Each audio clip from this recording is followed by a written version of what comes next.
السلام علیکم ورحمۃ اللہ وبرکاتہ۔ ناظرین و سامعین، آج کی ویڈیو بہت ہی زیادہ اہم ہونے والی ہے کیونکہ اس ویڈیو کے اندر دہلی کے شاہی امام مولانا احمد بخاری اور حضرت مولانا ارشد مدنی صاحب اور آسام میں جو مسلم دشمنی عروج پر ہے اس پر آپ تمام حضرات کے سامنے ایک بہت ہی امپورٹنٹ بات رکھنی ہے۔ سب سے پہلے دہلی کے شاہی امام احمد بخاری نے جو بیان دیا ہے وہ آپ تمام حضرات کے سامنے پیش کرنی ہے، اور ایک دوسرا پیغام ہے حضرت مولانا ارشد مدنی صاحب کی جانب سے، وہ بھی آپ تمام حضرات کے سامنے پیش کرنی ہے۔ چلیے خبر شروع کرتے ہیں۔ پہلی خبر ہے، ملک میں مسلمانوں کے خلاف نفرت کا بازار گرم، موجودہ حالات میں صبر و تحمل سے نفرت کا مقابلہ کرنے کی ضرورت ہے۔ ان خیالات کا اظہار فرمایا ہے شاہی امام احمد بخاری نے۔ شاہی امام احمد بخاری فرماتے ہیں کہ میری تشویش کا پس منظر ہندو مسلم تقسیم یا تعصب نہیں ہے، مجھے اپنا ملک اندھیروں کی طرف جاتے ہوئے دکھائی دے رہا ہے۔ ایسے حالات میں اپنا یہ قومی اور مذہبی فریضہ لگا کر اپنی اس روایتی ذمہ داری کو نبھائیں جو اس کی روشن تاریخ ہے۔ چلیے اب خبر تفصیل سے سنتے ہیں۔ دہلی کی شاہی جامع مسجد کے شاہی امام سید احمد بخاری نے یہاں نماز جمعہ سے قبل عوام کو خطاب کرتے ہوئے کہا کہ ہم اس وقت انتہائی صبر آزما اور آزمائش سے بھرے دور سے گزر رہے ہیں۔ ملک ایسے لمحات سے گزر رہا ہے جس میں ہر طبقے کے لوگ ذہنی الجھن میں مبتلا ہیں۔ ہزاروں سال سے گنگا جمنی تہذیب کے اس آئینہ دار ہندوستان کا دامن اس قدر وسیع رہا ہے کہ ہر مذہب کو اپنے دامن میں سمیٹے ہوئے ہے۔ ایک ایسا ملک جس کی شناخت تمام مذاہب، تہذیبوں، زبانوں، رنگ و نسل کا مساوی احترام ہے، آج اس پر آنچ آئی ہوئی ہے۔ یہ ہندو اور مسلمان کا سوال نہیں، یہ وطن عزیز کی عزت اور بقا اور سلامتی کا سوال ہے۔ مولانا سید احمد بخاری نے کہا کہ ہمارا ملک اور اس کی پہچان کسی ایکائی مذہب یا تہذیب سے نہیں ہوگا، بلکہ تمام عقائد، مذاہب، ثقافت و تہذیب و تمدن کا مشترکہ عالمی مرکز اور گہوارہ ہے۔ اس چمن میں سب ایک دوسرے سے کئی مسائل پر بنیادی اختلافات کے باوجود سب ایک اکائی کی طرح صدیوں سے چلے آ رہے ہیں۔ اب ایسا کیا ہو گیا کہ اقلیت کی ہر چیز جرم بن گئی اور اکثریت کا غلط بھی صحیح ہو گیا ہے؟ مسلمانان ہند اس ملک کی تنہا سب سے بڑی آبادی ہے اور تمام دنیا میں کسی ایک ملک میں بھی سب سے بڑی آبادی ہے۔ دہلی شاہی جامع مسجد کے شاہی امام سید احمد بخاری نے کہا کہ تقسیم ہند کے باوجود نفرت اور منافرت کا بازار گرم ہے، لیکن اس سے پہلے ایسا دیکھنے کو کبھی نہیں ملا۔ بھیانک فسادات ہوئے، قتل و غارت گری ہوئی، نہتے نمازیوں پر گولیاں چلی، لاتعداد مسلمانوں کو زندہ زمین میں دفنا کر ان پر ٹریکٹر چلا کر گوبھی کی فصل لگا دی گئی، ہزاروں سکھوں کا قتل عام ہوا، لاکھوں معصوم جانیں تقسیم وطن کی نذر ہوئی، مگر نفرت کا زہر نہیں پھیلا۔ آسام میں نیلی کے مقام پر 16 گاؤں سے مسلمان کھدیڑ دیے گئے، 3000 سے زائد مسلمانوں کا یک طرفہ قتل ہوا، مگر آج آسام میں جس طرح نفرت پھیلائی گئی ہے اور پھیلائی جا رہی ہے اس کی کوئی مثال نہیں ملتی۔ شاہی امام نے کہا کہ مسلمانوں کو بیوقوف بنانے کے لیے لبرہن کمیشن، گوپال کمیشن، شری کرشنا کمیشن، اس کے علاوہ بھی مختلف کمیٹیاں اور کمیشن بنائے گئے۔ مسلمانوں کو ڈرا ڈرا کر ووٹ حاصل کیے جاتے رہے ہیں، اقتدار حاصل کیا جاتا رہا ہے، لیکن ناانصافی، محرومی مسلمانوں کے مقدر بنا دیے گئے۔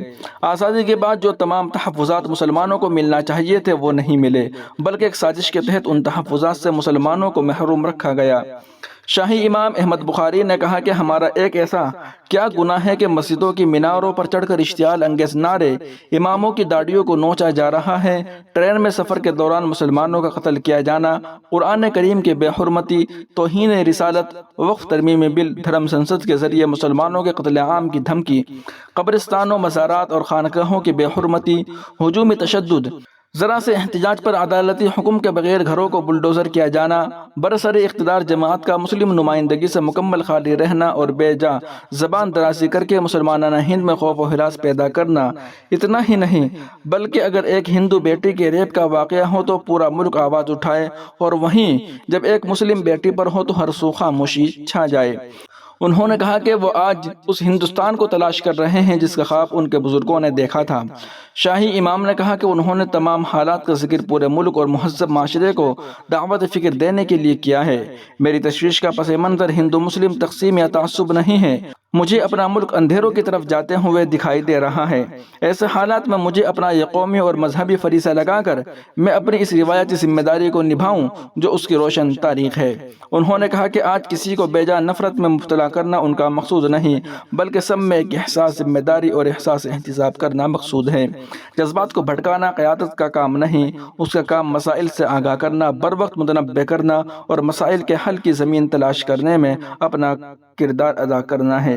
آخر میں اپنی قوم سے مخاطب ہو کر کہنا چاہتا ہوں کہ آزمائش اور امتحان انبیاء کی سنت ہے، جو اس دور میں مستعد رہا تو نصرت اور فتح انشاءاللہ اس کا مقدر ہے۔ وہیں دوسری جانب حضرت مولانا سید ارشد مدنی صاحب صدر جمعیت علماء ہند نے ایک بیان جاری کیا ہے۔ حضرت کے اس پیغام کو آپ تمام حضرات کے بیچ حاضر کر رہا ہوں۔ مسلمانوں کی مذہبی و معاشرتی اصلاح کے لیے جمعیت علماء ہند ہمیشہ جدوجہد کرتی رہی ہے تاکہ مسلم معاشرہ ہر طرح کے منکرات و محرمات سے پاک ہو کر ایک پرسکون اور باعزت زندگی گزار سکے۔ اس مقصد سے جمعیت علماء ہند نے اپنے تمام عہدیداروں کو اصلاح معاشرے کے کام کو پورے منظم انداز میں کرنے کی طرف توجہ دلائی، لیکن ملک اور جمعیت علماء ہند کے ورکرز میں کوئی خاطر خواہ حرکت محسوس نہیں ہو رہی ہے، جبکہ آپ تمام حضرات بخوبی جانتے ہیں کہ اس پرفتن ماحول میں بے پردگی اور مخلوط تعلیم نے جرائم کے دروازے کو کھول دیا ہے، جس کے ذریعے سے ارتداد، بددینی اور بدکاری اور سماجی بیراروی عام ہو گئی ہیں اور نشہ، جوا اور سود جیسی لعنت تو معاشرے کے لیے ناسور بنتی چلی جا رہی ہیں۔ میری آپ حضرات سے درخواست ہے کہ اصلاحی معاشرے کے نظام کو مسجدوار کمیٹیاں بنا کر جہد مسلسل کے ساتھ کرے اور اپنی کارگزاری سے مرکز کو مطلع کرتے رہے، اور حقیقت یہ ہے کہ اس کام کی سب سے بڑی ذمہ داری حضرات علماء کرام کے کاندھوں پر ہے، کیونکہ آپ حضرات کے وعظ و نصیحت امن و امان کے ضامن ہیں اور آپ کے سوا کوئی معروف و منکر کو نہیں جانتا۔ مجھے امید ہے کہ آپ حضرات ہمیشہ کی طرح اس کار خیر کا بیڑا اٹھا کر امت مسلمہ کے لیے امن و امان کا ذریعہ بنیں گے۔ وہیں دوسری جانب آسام میں مسلم دشمنی عروج پر اسمبلی اجلاس کے دوران جمعے کی نماز کی ادائیگی کے لیے اہلکاروں کو ملنے والی 2 گھنٹے کی چھٹی منسوخ۔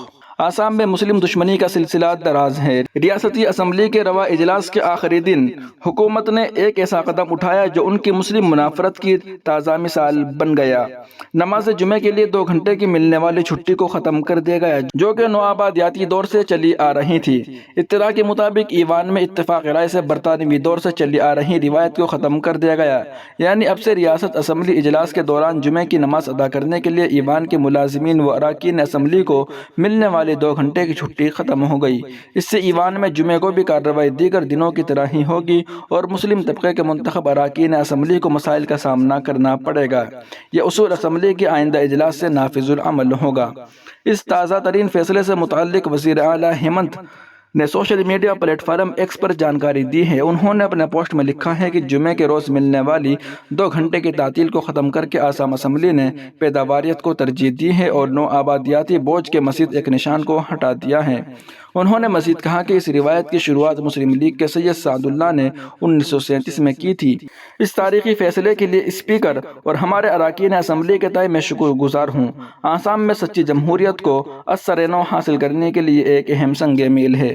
قابل ذکر ہے کہ اس سے قبل جمعرات کو آسام اسمبلی نے بھی مسلمانوں کی شادی اور طلاق کے رجسٹریشن کے قانون کو منسوخ کرنے کا بل منظور کیا تھا۔ ریونیو اور ڈیزاسٹر مینجمنٹ کے وزیر جوگن موہن نے Assam Muslim marriage and divorce registration act 1935 اور آسام ریپیل آرڈیننس 2024 کو منسوخ کرنے کے لیے سب سے پہلے 22 اگست کو آسام ریپیل بل 2024 پیش کیا تھا۔ اس بارے میں آسام کے وزیر اعلیٰ نے کہا تھا کہ ہمارا مقصد صرف بچوں کی شادی کو ختم کرنا نہیں ہے بلکہ قاضی نظام کو بھی ختم کرنا ہے۔ ہم مسلم شادی اور طلاق کے رجسٹریشن کو سرکاری نظام کے تحت لانا چاہتے ہیں۔ انہوں نے کہا کہ تمام شادیوں کی رجسٹریشن سپریم کورٹ کے حکم کے مطابق ہونی چاہیے، لیکن ریاست اس مقصد کے لیے قاضی جیسے نجی ادارے کی حمایت نہیں کر سکتی۔